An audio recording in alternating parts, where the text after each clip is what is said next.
Tonight, I'm going to show you something that's a mix of distressing, disturbing, and depressing. Basically, business as usual. Something that annoys me about the internet today is that there's no such thing as balance. Instead, online media is intentionally designed to be as polarizing as possible as to grab people's attention within a sea of endless competition.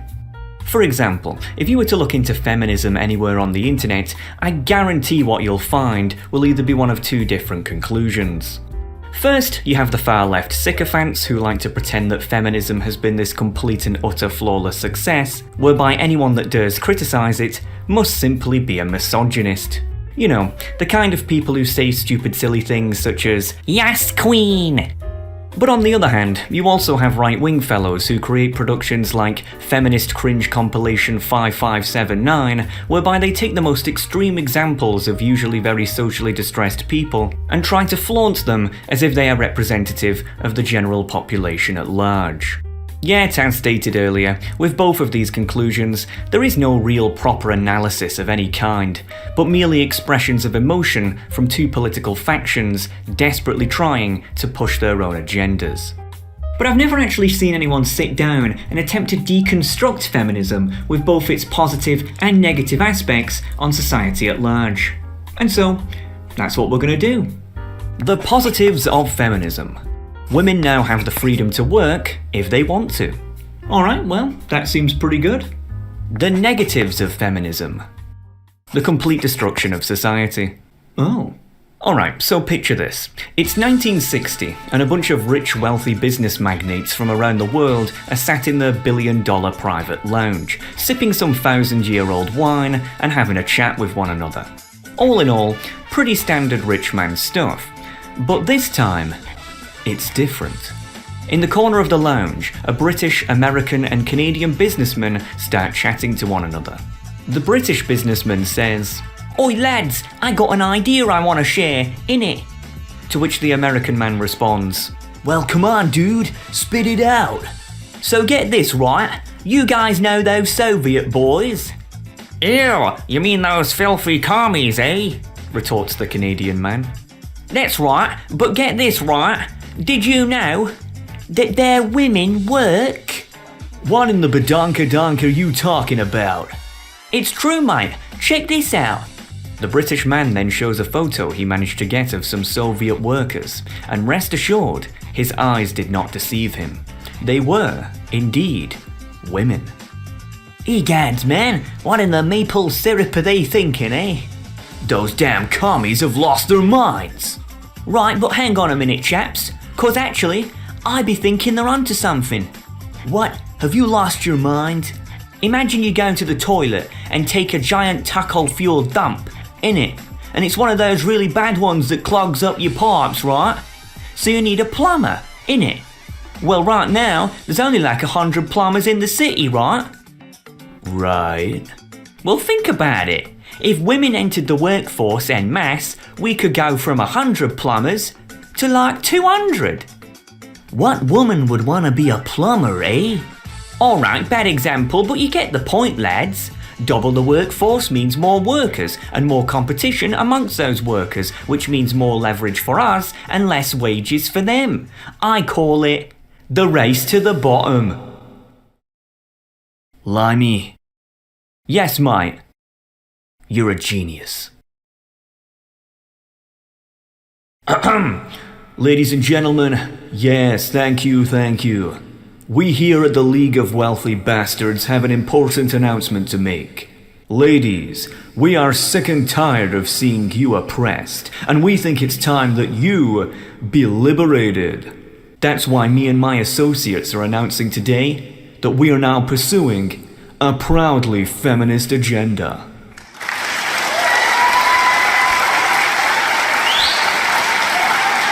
Oh, this is gonna be fun. And so, here we are, 60 years after feminism's introduction in the 2020s. So, how's it going? Well, society is made up of men, women, and children, and if we go through each one of these groups, we will see that since its implementation, Feminism has damaged them all, but in very different and unique ways. The damage that feminism has caused to men is, at this point, quite well documented, so let's start with the obvious.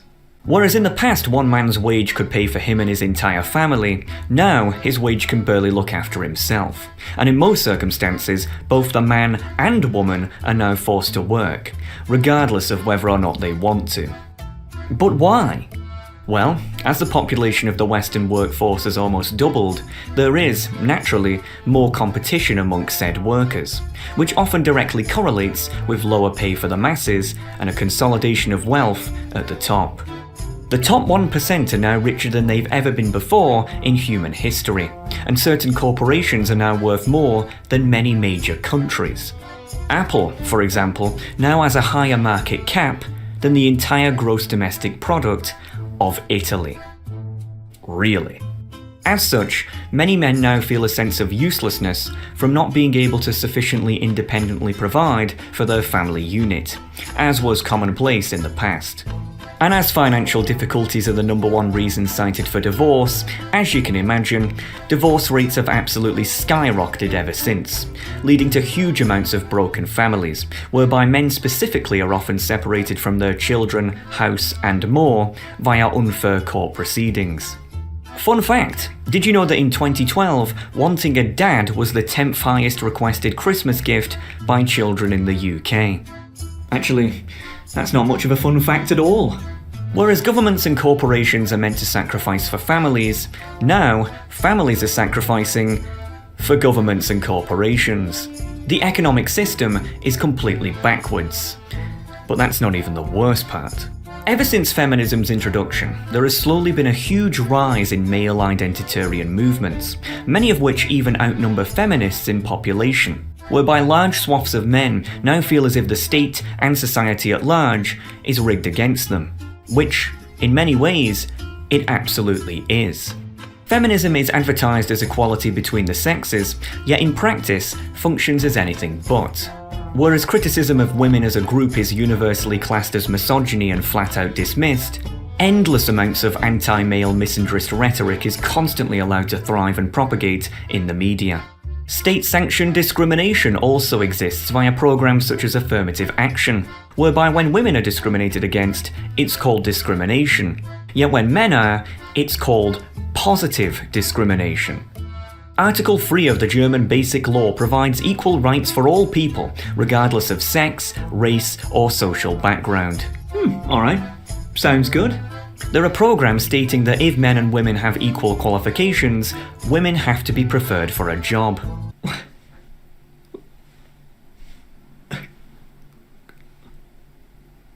What? Equal rights of all people regardless of sex, women have to be preferred for a job. And who can forget a complete lack of physical and mental health attention? Hey, European Union, did you know that men in Europe are 4 times more likely to commit suicide than women, which is the highest ratio in the whole world?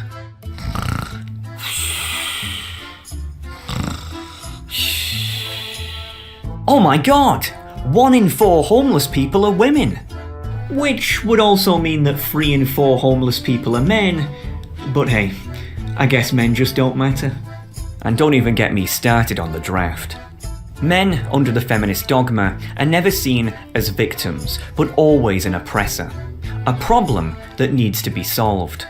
As a result, whereas men used to universally see themselves as the protectors and maintainers of women, now much of the younger generations of men do not view women as their beloved other halves, but as privileged rivals. Many young men have even started to flat out refuse to participate in society at large, instead choosing to indulge in video games or other forms of consumable media, as in their eyes they see no reason to support a society that actively works against them. To quote a legendary ancient African proverb, "The boy who is not welcomed by his village will be the man who warms himself with the flames of its destruction." And who can blame them? Whenever men try to talk about the many issues and discrimination that they face in the modern era, they often get looked at as if they're insane. Then we wonder why so many men end up going down the incel rabbit hole. Gee, I have no idea. Well, that's depressing. But what isn't so well known is the unbelievable psychological damage that feminism has also done to women. Study after study has shown that though everyone is more or less sadder than they were in the past, women in particular have had the most dramatic decrease in happiness, and are now statistically way more unhappier than ever before.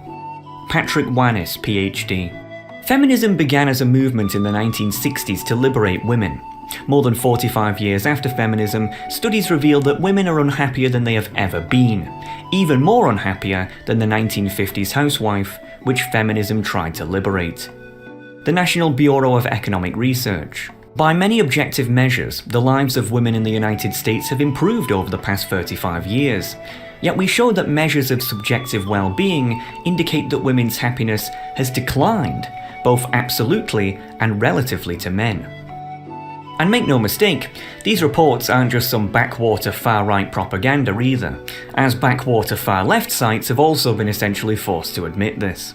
The Guardian. Gains in women's rights haven't made women happier. Why is that? Since the 70s, women in the US and Europe have reported feeling less satisfied with their lives. HuffPost. What's happening to women's happiness? Over the last 40 years or so, life is not trending towards more fulfillment for women. Life is, in most ways we can measure, becoming more draining instead. And you know when even they admit it, that the situation must be pretty bad. The reality is that the feminism of the 1960s wasn't just about giving women the freedom to pursue a career, as was advertised. If it was, hardly anyone would be complaining. After all, people's opportunities in life shouldn't be determined by immutable characteristics such as gender. But no.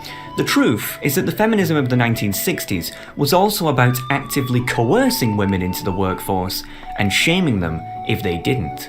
Women, en masse, were told that if they wanted to, say, start a family, be a stay-at-home mother, or anything that even slightly resembled a normal, healthy family life, that they were brainwashed, oppressed, and living under the iron grip of the so-called patriarchy, and that only by pursuing a career could they ever truly be liberated. But there was, of course, just one problem. Women, by nature, are of course maternal, and typically want to start a family at some point in their lives. But under this new social order, it was as if they were now stuck between a rock and a hard place. If they became a stay-at-home mother, they would lose roughly 50% of their household income. But if they stayed dedicated to their career, they wouldn't have the time to be a parent. A lose-lose situation. And this is where the narrative shifted. A new term was invented, the supermom, who had both a shining career and was a perfect mother at the same time. Which, needless to say, unless one is immensely wealthy, is completely bloody impossible. And so, is it any wonder that women specifically are more unhappier than ever before? Not really. What society expects of women and what most women maternally crave are, for the first and only time in human history, at odds with one another. Women are expected to carry the torch of the next generation forward, as they always have, yet at the same time, somehow also maintain it, which is, naturally, an impossible task. Under feminism, women are told from a very young age that what determines their worth in life is their career, and how much money they can generate for the economy. They are told that any maternal instincts to have sons and daughters are now naught more than an obstacle, and should be suppressed. Essentially, women are told not to be women, but to instead imitate masculine traits to the best of their ability. So, let's get this straight. Taking care of a husband that loves you and a family that you made is called oppression, yet working long hours for a boss that hates you is called liberation? Ladies, I hate to break it to you, but I think you've been scammed. What's that? You want a big house, a loving family, and a lot of disposable income? Well, sorry ladies, because your boss Jennifer wants to buy her second Tesla, and you're gonna do overtime to pay for it. So get back to work. Welcome to the concept of class warfare. Some of the most popular video games that men tend to play are often first-person shooters or other violent simulations, whereby they can act out their male-specific internal power fantasies in a safe environment. But do you know what the most popular video game is that women play? The Sims. You know, that game where you have a house, a family, and are in control of it all? Doesn't exactly take a genius to figure out why that is. Unfortunately, feminism has robbed most women of that opportunity. But hey, at least you can experience it virtually. Ask any mother what it is they love the most in the world, and they're almost guaranteed to respond with their offspring. Yet because many women now find themselves dedicating the prime years of their lives being in debt and slaving away for corporate entities, by the time they've finally reached the point where they have just enough money to live somewhat comfortably, they have often already gone through menopause. It's been observed that many women early on in life tend to declare that they have no plans to reproduce at all. Yet it's believed that many only say this with such confidence because it is just that, a choice. But when that choice is no longer existent due to the inevitabilities of menopause, a strange psychological phenomenon tends to occur, whereby many reportedly then feel a strange sense of overwhelming regret. The so-called crazy cat lady phenomenon is perhaps the most disturbing example of this, whereby elderly ladies who have no sons, daughters, or partners tend to have a huge harem of cats in an attempt to simulate the family that they never made. There we go, sweeties. Come on. Come on. Lunchtime. Come on. Come on, kitties. Come on. Come on, sweeties. There you go, pumpkins. There you go. Come on. Come on, Snyder. Come on, honey. Dogs are also frequently used and treated in the same way as a human child would be. Truly, a disturbing dystopia. Even the very concept of womanhood is starting to be erased, with the elite now demanding the public to instead use absurd terms such as birthing people. Even things such as women's sports and bathrooms are slowly starting to be dismantled and overwritten. Isn't it strange how women can get all the support in the world that they need, but only if it pertains to slaving away for capital, as otherwise, as far as society is concerned, they simply don't exist. Menstruators of Reddit. How long do your periods usually last for? I believe we used to call those women. Menstruators of Reddit. As it has become increasingly clear that the end goal of feminism wasn't to empower or liberate women, but to erase them entirely, many women who just a few years ago proudly identified as feminists are now instead dismissed by the media as extremist TERFs, and ironically enough, today find themselves in the same political aisle with the very conservatives that they once fought against. How ironic that an ideology literally called feminism would go on to become the least feminine idea ever made. Feminism was sold to women as having more choice, yet what choices has feminism really unlocked? The choice to either 1. End their bloodline and work their lives away for money, 2. Start a family but end up poorer and stressed, or 3. Get lucky and find a rich man in order to have the best of both worlds. Yeah, truly liberating choices. But the damage that feminism has done to both men and women is nothing compared to what it has done to children. Picture this. You have a typical town with a typical house and a typical family. A mum, a dad, and their son. The mother and father both work during the day, and the son spends time at school in the meantime. At 4 o'clock, the mother then picks up the son, and they both go home. The dad remains working a few more hours until he comes home around 6. This is the typical family's life today. Now obviously, both the mother and father, having just worked a long shift, are absolutely exhausted, as is completely normal. The son, on the other hand, being a young lad, is filled to the brim with energy. But the parents don't have the willpower to deal with him, and thus, to shut him up, they decide to hire a babysitter. A babysitter known as Mr. iPad.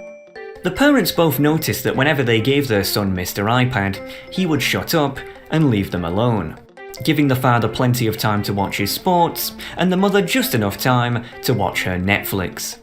Again, this is the typical family's life today. The problem, however, is that younglings obviously require parental attention and guidance, especially during their formative years. It is, after all, here whereby the human brain has much higher plasticity, which means that essentially, the experiences one has during these years will determine who they shall become later on in life.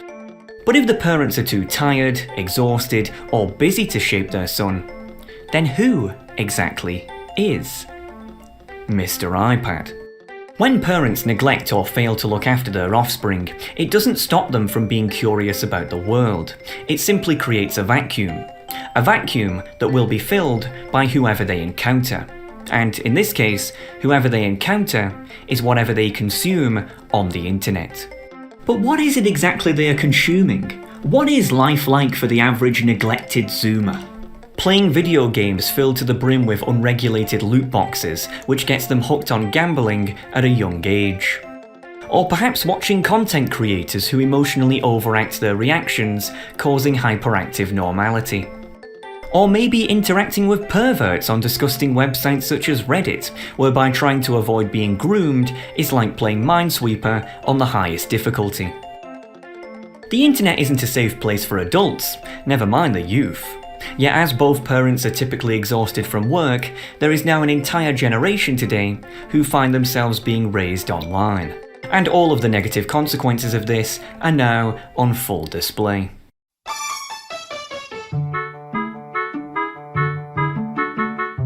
We paid up.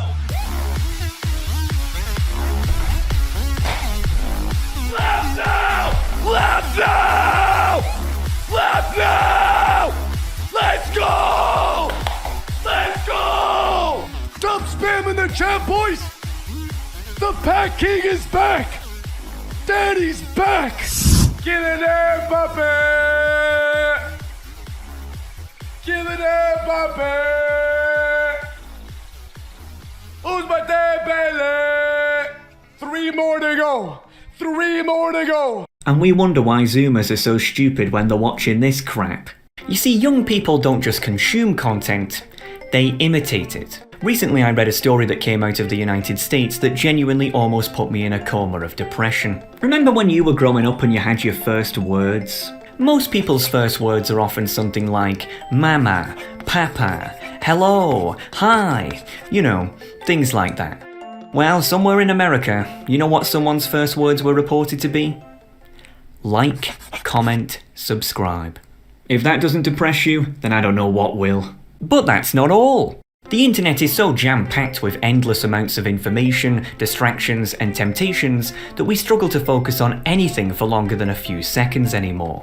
Statistically speaking, the average person who clicked on this video has already stopped watching, and is now probably looking at some guy eating McDonald's instead. The average human attention span has significantly decreased in recent decades. In the year 2000, the average human attention span was 12 seconds. But over a decade later in 2013, this number was down to just 8. For reference, a goldfish has an average attention span of 9 seconds. We're being outperformed now by goldfish. Believe it or not, Microsoft did a study a few years back to find out the top factors that impact people's attention, and they found that it was a combination of media consumption, social media usage, and technology adoption rate. And when Microsoft is telling you to stop looking at screens, you should probably take them seriously. But it's not just the internet that's a worry.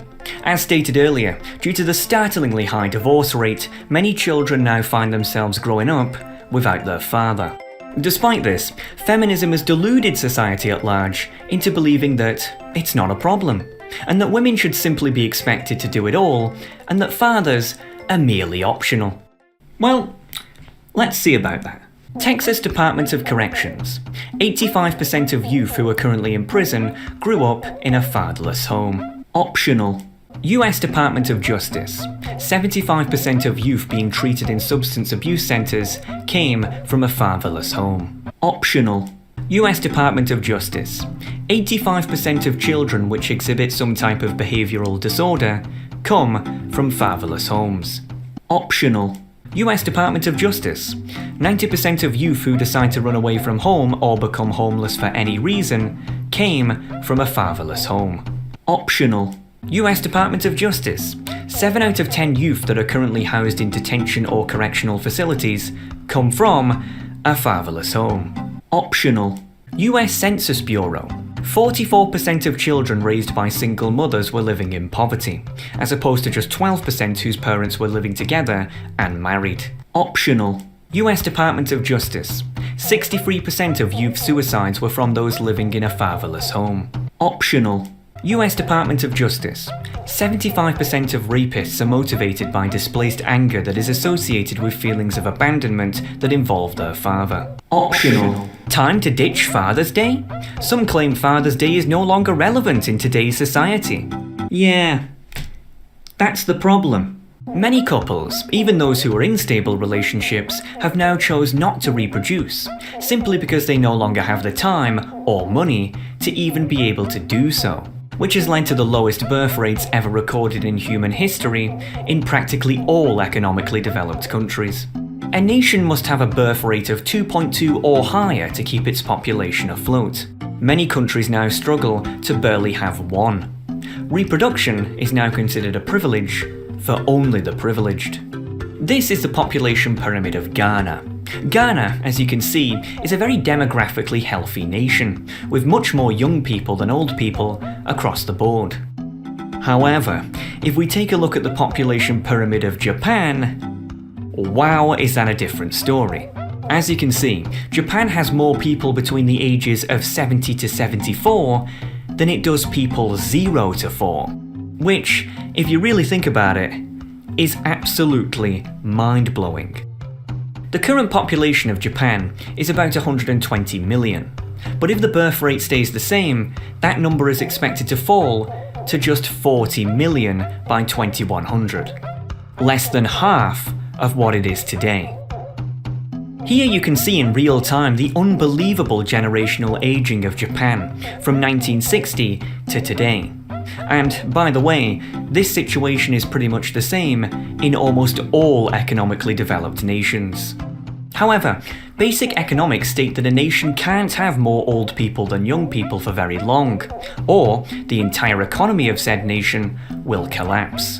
This is because whereas young people tend to add to the economy via their work for many years to come, old people tend to have retired, while at the same time developing a lot of health issues, leading to a net drain on the economy. Therefore, if a nation has lots more old people than young people, then their economy is in big trouble.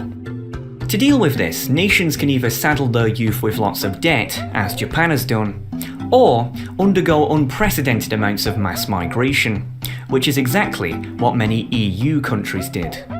However, as it turns out, importing huge numbers of immigrants, while not properly assimilating them into the nation's status quo culture at large, while at the same time expecting the population already there to instead accommodate for the new arrivals, will inevitably lead to massive societal schisms, as proven by events such as Brexit, alongside the unreal surge that far-right parties across the entirety of the EU have had and will only continue to have due to the stupidity and ignorance of their out-of-touch leaders.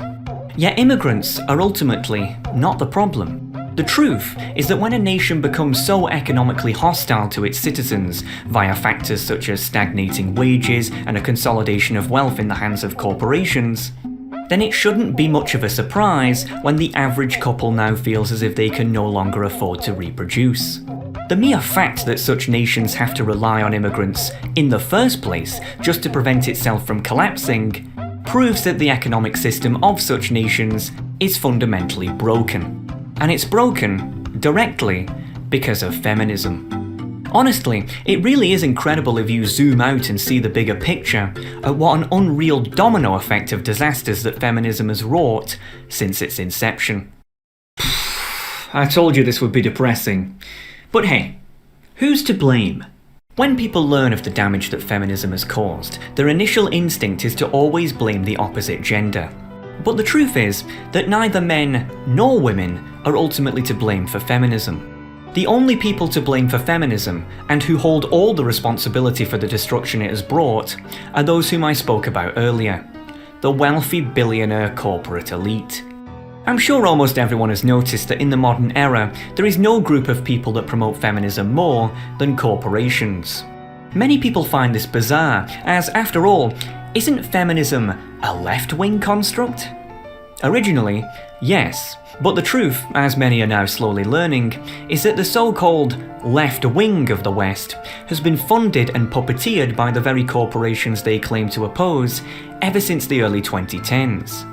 The left have transmogrified from being noble rebels of change into the supporters of a corrupt corporate status quo. Or, as their corporate overlords like to call them, useful idiots. Of course the wealthy love feminism, as it forces both poor men and women to work, lowering wages for both via competition, while allowing them to enrich themselves. To repeat again, when you realise that prior to 1960, one man's wage could pay for him, his wife, his offspring, and still have some left over, whereas today one man's wage can barely pay for himself, you will slowly start to realise how we've all been robbed, and how the billionaire-owned media has been gaslighting us for decades into believing that we're more developed and progressive than ever, when in reality, the only thing that's more developed and progressive than ever is the billionaires' bank accounts, while the rest of us are paying the price. The reality is that men and women are both two sides of the same human coin, and are made for one another, physically, mentally, and spiritually. Men and women were not made to compete with one another, but to cooperate with one another. The weaknesses of men are the strengths of women, and the weaknesses of women are the strengths of men. And thus, rather than point the finger at each other, men and women must work together to overcome such civilizational woes, if not for ourselves, then at the very least for our offspring. Remember, the billionaire elite thrive on division. If you are a man, they want you to hate women, and if you are a woman, they want you to hate men. So don't give them what they want. Men should realise that when faced with the evils of feminism, you don't have to become either a self-hating soy boy or an always angry incel. There is a sensible middle ground whereby you can understand that modern society actively works against you and help to assist in its inevitable dismantling, while at the same time still viewing women as your other halves and treating them well. Feminism does not mean women. People like this are not representative of 50% of the world's population. Trust me. At the same time, women should realise that all this #girl power nonsense is naught more than a vain attempt at a charm offensive, so that companies can work you to the bone while giving you very little in return. Know that you have value beyond the material, and let no corporate or media machine try to tell you otherwise. Recently I was talking to someone I know about this gender relations breakdown, and I liked what she had to say, so I thought I'd put it in here. Men think women live life on easy mode, and women think men do as well. The truth, however, is that we're both just blind to each other's perspectives. Most of my girlfriends are on SSRIs just to get through the day, and from what I've seen, a lot of men are as well. No one is truly happy anymore. We're all just crawling through the day, wishing for a better tomorrow, but for most people, that tomorrow never comes. Do I want to go back to the days when you couldn't breathe without your husband's consent? No, obviously not. But I think back to my grandparents and how they had a certain synergy about them. They complemented each other in an almost perfect way. You don't see that with our generation. Today, most relationships are made out of convenience, or just to not be alone, rather than being soulmates. Now, as for how this will all end, the reality of the situation is that any society that has adopted feminism as one of their core principles is inevitably doomed to collapse. The sheer amount of issues that the ideology brings, both socially and economically, many of which have been listed here today, are simply too much to bear, and can only be described as a ticking time bomb. I predict that by the year 2100, there will not be a single nation on Earth that still proclaims to be feminist. As the out-of-touch corporate elite and their useful idiots continue to fumble around within their pseudo-academic bubbles of denial, the average man and woman will slowly continue to head in a more socially conservative and economically liberal direction.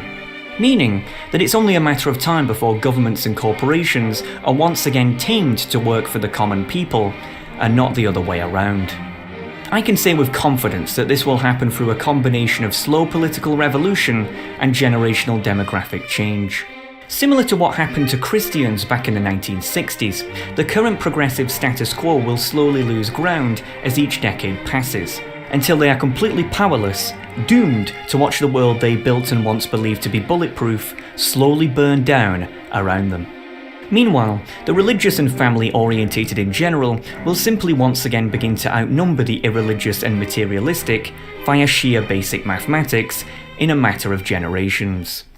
Essentially, this is a problem that will fix itself in the end. Until then, however, just try not to go insane.